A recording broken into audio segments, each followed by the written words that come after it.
In a universe full of ideas, we draw lightness from the dark to a place where opposites attract. Right meets left, positive touches negative, sparking an explosion of truth. Because politics makes strange bedfellows.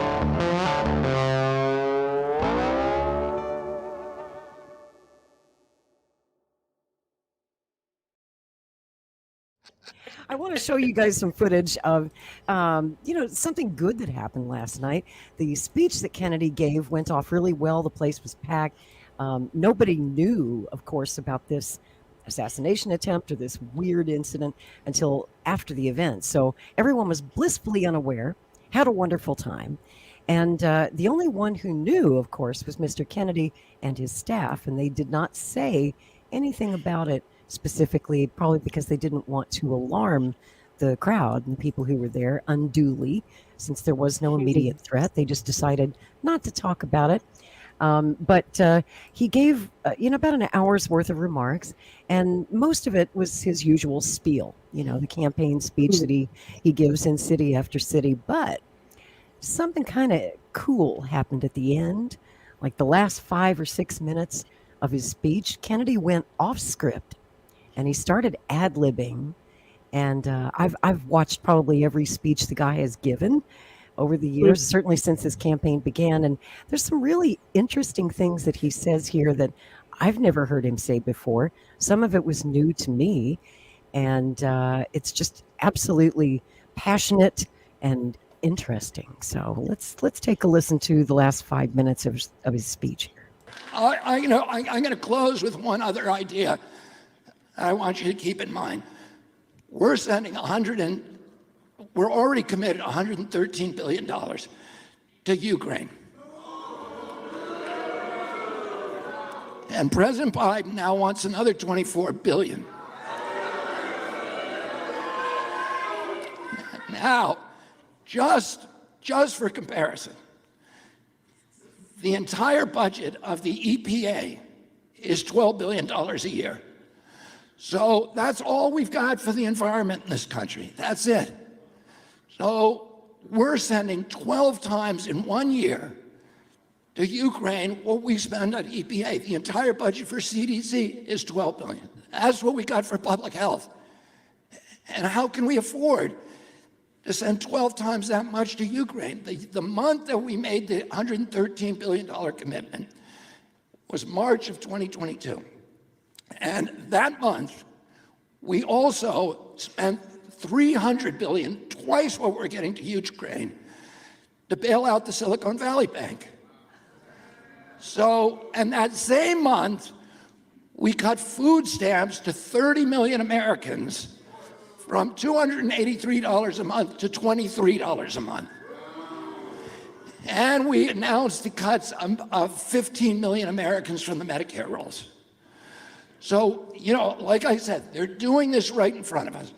They got plenty of money for the military-industrial complex and plenty of money for the big banksters. But when it comes to working Americans, there is no money. We're broke. So that month, Mitch McConnell was asked, how in the world can we afford $113 billion to Ukraine? When we have crisis, there's 2 zip codes in Chicago.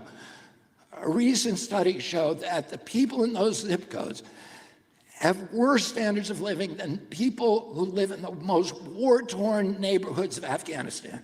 We have a crisis right here in this country. And Mitch McConnell was asked by a reporter, can we really afford to send $113 billion to Ukraine? Here's what he said.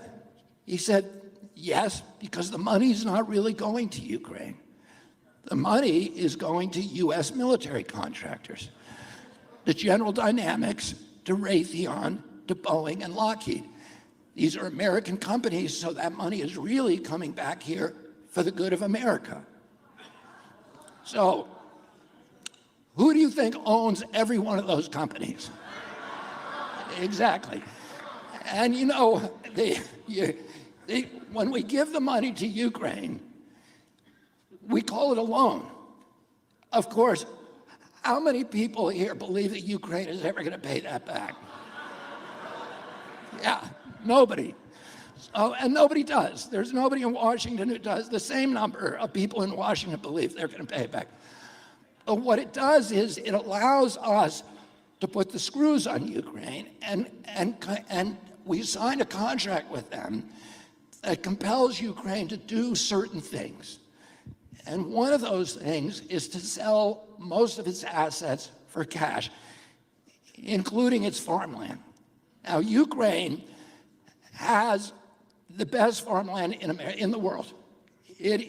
For 1,000 years, there have been wars fought over that farmland. It is the breadbasket of Europe.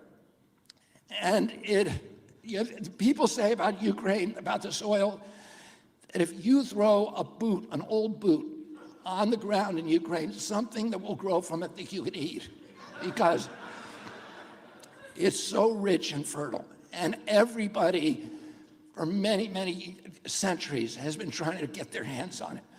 Well, guess what? Now they're being forced to sell it. The small farmers are being forced to give up their land. The government is giving up its. They've already put on the auction block 28%. Who do you think the biggest buyer is of that land? Exactly. So, why are we in this war? We know who's making the money from this war. They're doing it right in front of us. And what they do is, the strategy that allows them to get away with it is they keep us all at each other's throats. So they turn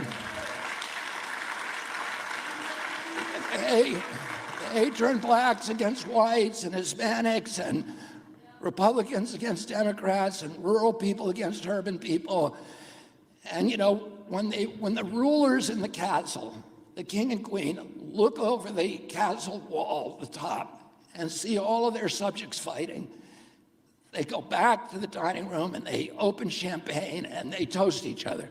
Because as long as we're all fighting each other, we can't see what they're doing. And it's like somebody who's jangling keys over here and saying, look at these keys, look at the trans issue. We got to be tougher on trans. We got to be tougher on pregnant women. We got to be tougher on Mexico. All of these things that they're going to do. And then over here, they're robbing the bank.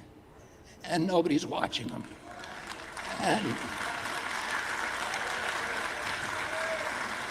But I have my eye on them.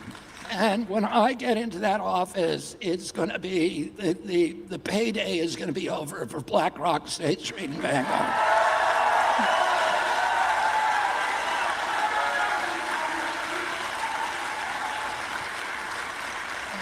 And somebody just a moment ago shouted at me about the DNC.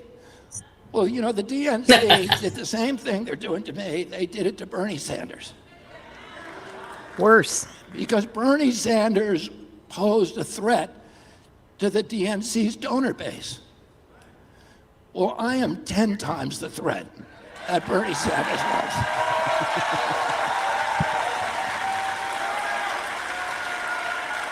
Better believe it. And that's why they've raised, my understanding is $2 billion. And do you think they raised those in small donations? No. And no, they didn't. They raised it by somebody, in the White House basement calling all the billionaires and getting the big money from them.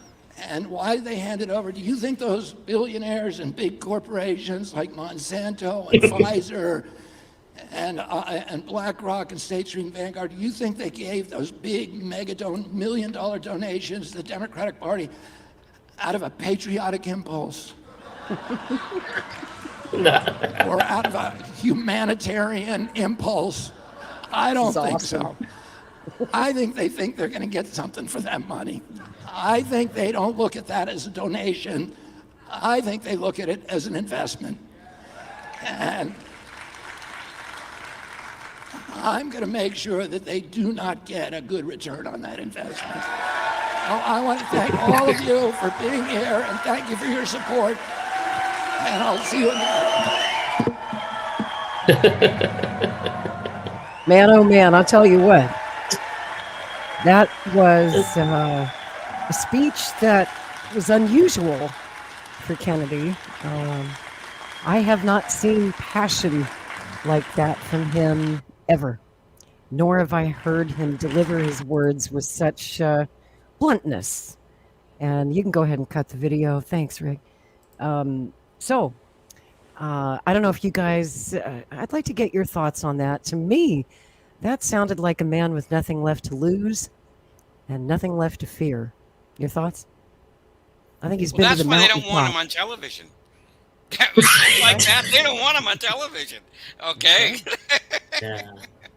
I mean, that's the kind of speech that'll get a guy killed. Yeah. He just said he's going Yeah, to well- end the war, end the national security state, shut it down for BlackRock and all of these profiteers who are robbing us blind. And he's going to bring a new deal, a fair deal for the American people. We can't have that. Mhm. Better not let We him on haven't allowed TV. that in this country since FDR. Exactly. It's like when Huey Long started talking like that, boom, he was killed. When Right. JFK started doing that, boom, he was killed. When Martin Luther King was saying that, boom, he was killed. And RFK, his father, boom. So yes, and I think what you're hinting at is exactly what I was thinking too. It's like, yeah, if you think somebody's might have just missed shooting you, you're going to say things that you've been maybe holding back. And That's you're what I gonna was say them thinking. I'm and like, get just them say out it. there. Say it all. Yeah, say it now. You exactly. never know how much time you've got. And I think he was thinking the same Exactly. thing. There's Like, if no this is the holds last speech I barred. ever give, I'm going to tell the American people more truth than they've ever heard in recent memory, if not their whole lives. And he No, did and in this those is 5 what- minutes. Yeah, this is why what the show you guys do is so valuable and important. And I'm not brown nosing. I'm serious because there's so few people who tell those level of truths, and the mainstream media will never tell you that because their advertisers are all these. They'll never big play people. that speech, you but know? we just did. We wanted No, everybody to exactly. see and hear what he said last night in Los Angeles. He's If spot those are the on. if that's the last speech he ever gives, that was the best speech he ever gave, and I've seen them all. Oh, let's please let it not be his last speech. Let I there hope be not. many more. And I want to encourage people because I'm a big believer, you can call it new agey or what, but I'm a big believer that what we think about, we bring about. And so I think it's very important that we visualize him happy in the White House, helping us, and not lying dead, in a big grave ceremony. Let's really try and focus on the positive because the world is kind of in a death spiral right now. I mean, everywhere you look, there's problems. And I think it's important on those of us who can to try and uplift the rest of humanity because people who are in fear make terrible decisions for their own welfare and our welfare. People who have hope, who feel a little joy now and then, a little comfort, a little love, they make better decisions. So it's my personal mission to try and spread a little joy and hope and love in the world. I try and do that on Twitter when I can. If there is a positive story, I try and share it. I don't want to be negative Nelly all the time, and that's easy to do in the research that we do. But I think we keep him alive when we keep people from too much fear. Exactly. And that's why it's interesting that tonight's episode just happens to be episode 13. I call it Lucky 13. Yesterday, yes, it scared us all. It gave us all a moment of, but it ended well. And as you saw, that speech went beautifully and the crowd loved him. And the evening could not have ended on a better note than that. And I feel it was a very lucky day. The luck of the Irish was with him. His guardian angels were with him, and his security team did a bang up crack job. They did a fantastic job, better than the Secret Service.